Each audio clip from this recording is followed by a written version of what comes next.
psychologists and sociologists also tell us that in order for our relationships to be fulfilling, to be strong, to be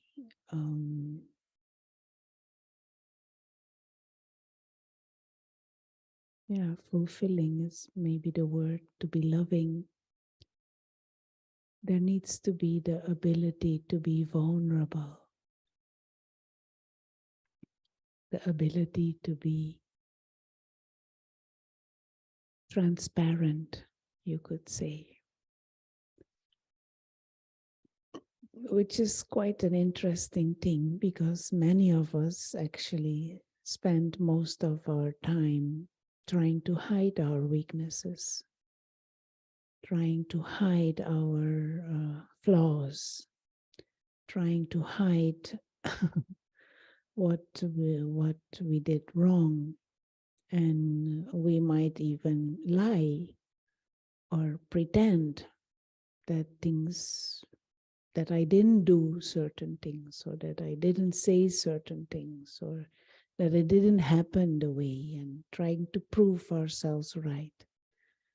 And in that process, pretending to be perfect, pretending to be right, pretending to not make mistake, we actually alienate ourselves from each other or from the others.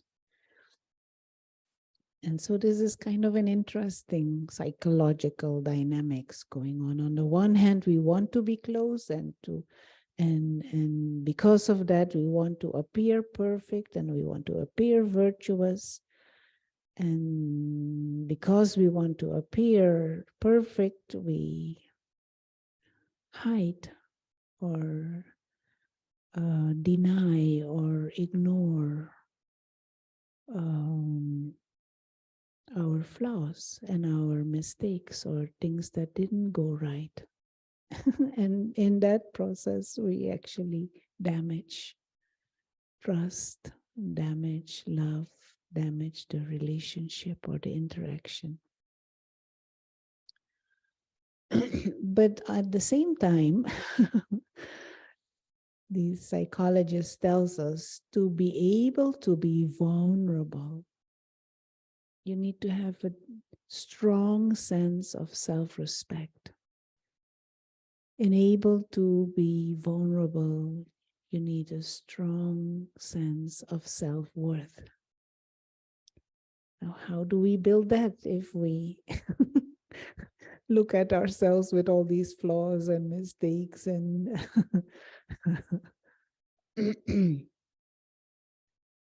this is where spirituality comes in. And this is such a beautiful, liberating understanding if we truly take this on and begin to create that mindset where we understand the true nature and the essence of who we truly are.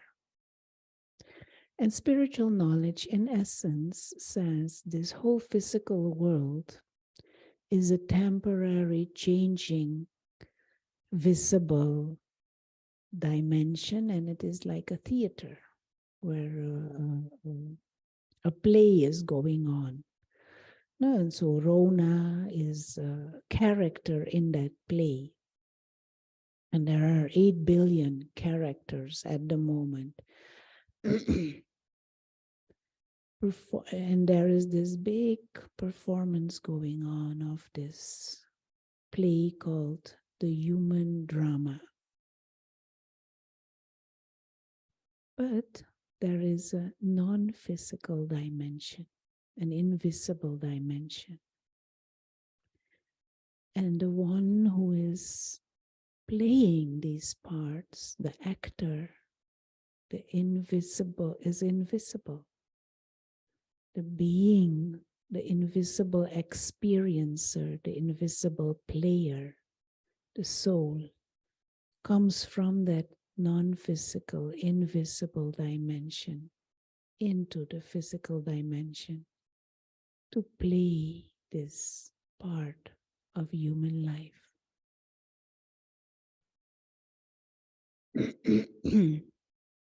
And to remember that always.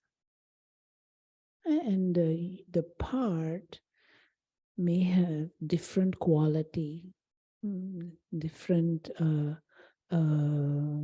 characteristics are expressed. But the actor, the invisible being of light, the invisible player, the invisible experiencer, is a timeless being, a being with innate potential of divinity. That being is a child of God, like God, the Supreme Soul, bodiless, who belongs to that world of silence and light, the dimension beyond. And from there we come into this world of sound and movement and bodies. And so true vulnerability in terms of playing the part and interacting through the part with others can only happen if we are aware of ourselves as those pure, peaceful, timeless beings of light. We don't need to identify with the physical part that is played out. Rona has her weaknesses and her strong points, but the real self is the soul. And we can accept victory and we can accept defeat if we are fully aware of ourselves as spiritual beings and our eternal connection and relationship filled with peace and love is with the soul, with other souls, and with the Supreme.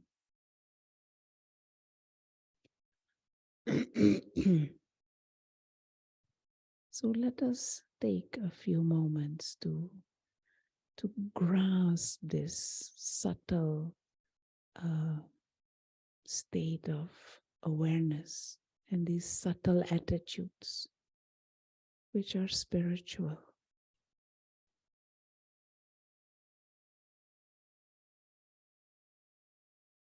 So for a few moments we fully accept this world of matter. And just to remind, it is a temporary and changing drama going on.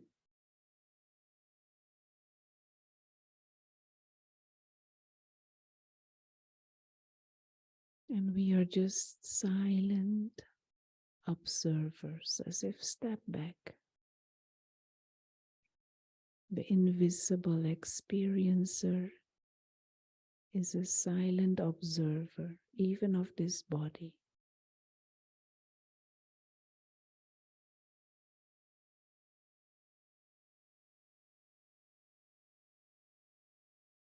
And the silent, invisible observer is bodiless,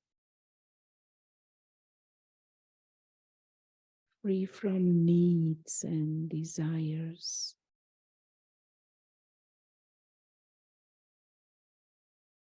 full, complete, peaceful being of light.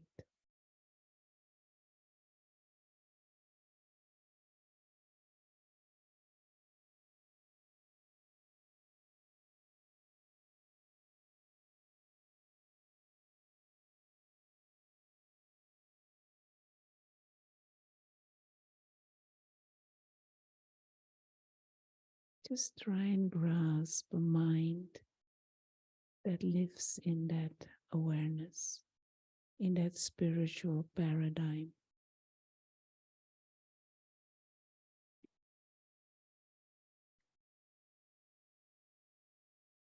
What is called the human experience is extra, but the soul is already complete.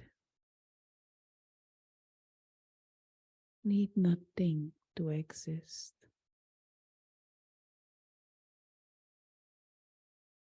Free.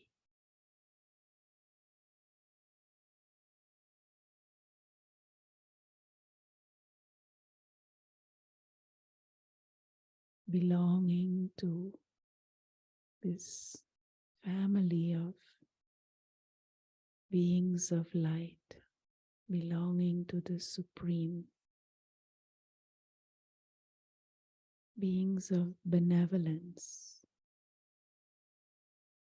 beings of bliss and beauty.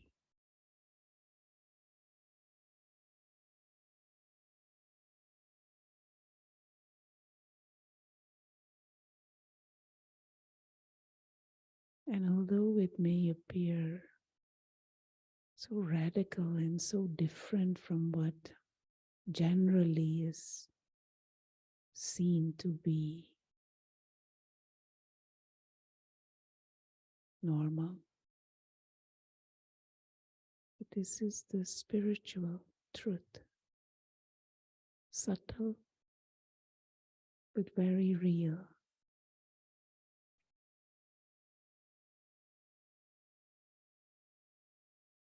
Let us allow ourselves to explore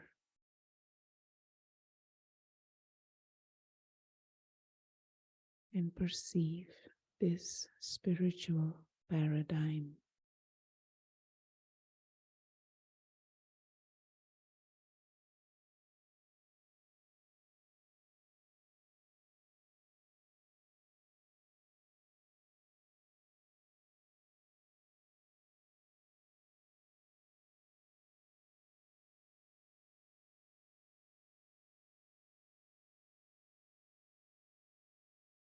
Just hold in the image, let's hold in the mind this image of a living light.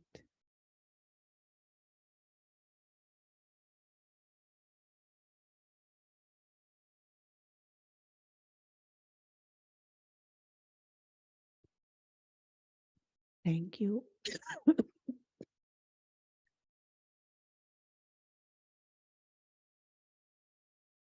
Thank you.